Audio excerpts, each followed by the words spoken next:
Is bread healthy? Well, the foods clinically proven to be healthiest of all are unprocessed whole plant foods. Foods with nothing bad added and nothing good taken out.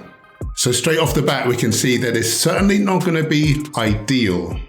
Breads can have nasty additives like palm oil, which raises your risk for heart disease and stroke.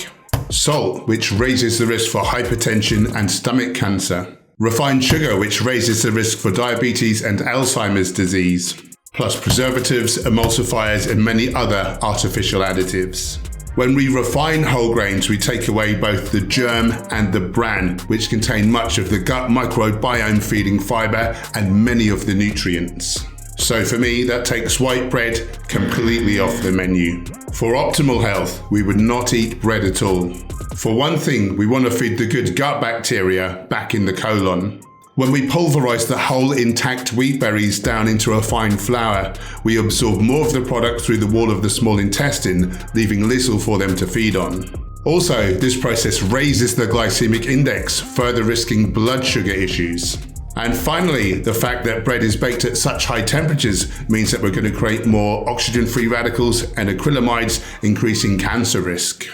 But what if you want to keep some bread in your diet? Can it be done relatively healthily?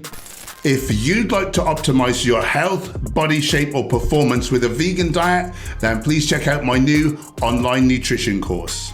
I've launched it at a low introductory price. It contains 14 videos, 2 cookbooks, and masses of downloadable and printable PDFs, including a complete nutrition chart for all ages and stages of life, so you can be sure that the whole family is thriving.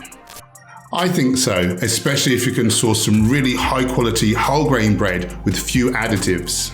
Ezekiel bread is particularly good. It's sprouted, meaning that it's going to be particularly high in protective micronutrients. Or you can bake your own bread. Again, go with as few ingredients as possible. Limit oil, especially palm oil, which I avoid completely. This, along with the ingestion of coconut oil, is a non-negotiable for me. If you see the term vegetable oil among the list of ingredients in commercially available bread, then it's going to be a mix of different oils, and you can virtually guarantee that palm oil is going to be amongst them.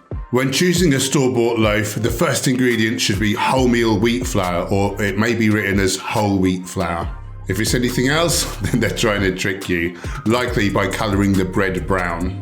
Another good trick is to check the ratio of fibre to carbohydrate. If the fibre is in any less than about a 1:5 ratio, then you're not being sold true wholemeal bread.